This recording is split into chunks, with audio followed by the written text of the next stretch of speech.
زنا، قرآن پاک زنا را در مقابل شرک و در مقابل قتل نفس می آورد. می فرماید والذین لا يدعون مع الله إلها آخر ولا يقتلون النفس التي حرم الله الا بالحق ولا يزنون. در این آیه اول میگید شما شرک برای خدا نیاورید و بعد میگید قتل نفس نکنید و در مرتبه سوم میگید ولا یزنون، زنا نکنید. سبحان الله، در مرتبه که اول شرک، بعد از شرک قتل نفس و بعدا ارتباط به زنا قرآن عظیم الشان اشاره میکند.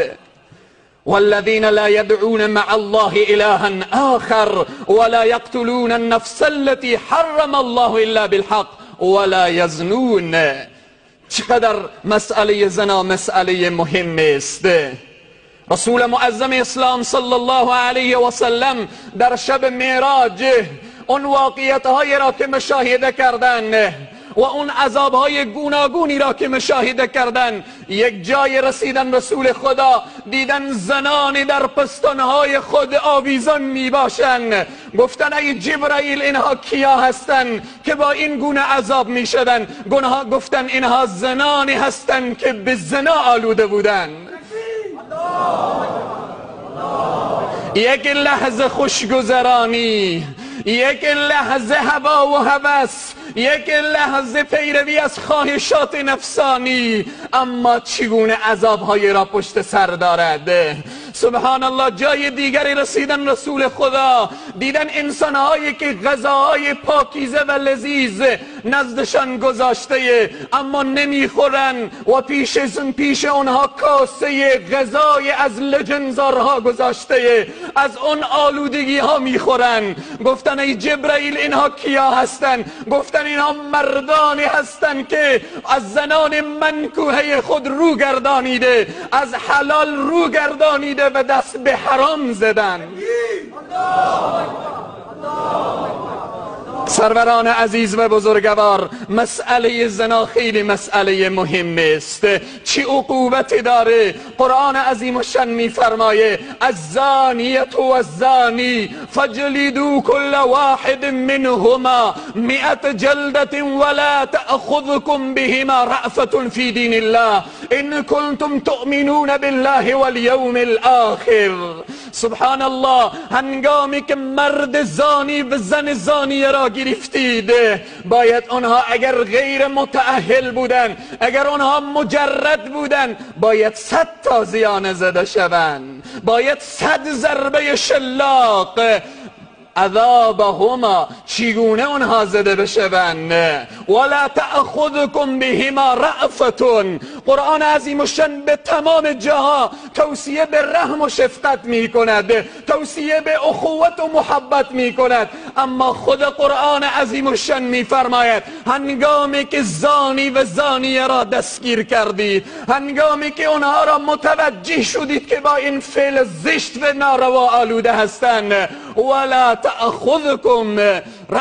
تأخذكم رأفتون، شما برای اونها الفت و مهربانی نکنید. فی دین الله، ارتباط به دین خدا، یعنی برای مرد زانی و برای زن زانی رحم و شفقت نداشته باشید. ان کنتم تؤمنون بالله والیوم الآخر، اگر به خدا و به روز آخرت ایمان دارید برای اونها رحم نکنید.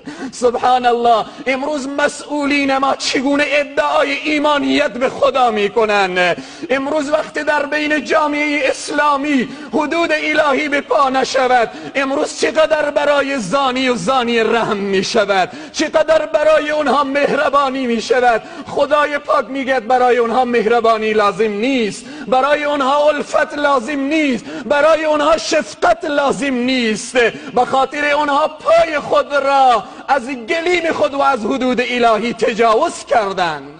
سروران عزیز به بزرگوار، ولیشهد عذابهما، اونها چگونه 100 تازیانه بخورن، چگونه 100 شلاق بخورن؟ آیا در جای پنهان؟ آیا در گوشه‌ای که کسی اونها را نبیند؟ ولیشهد عذابهما طائفة من المؤمنین، باید زانی و زانیه در حضور جمعیتی از مسلمان ها باید این ضربات و این شلاقه ها را بچشند تا اینکه برای اونها دردآورتر باشد و برای اونهایی که میبینن پند و اندرز و عبرت برای دیگران باشد.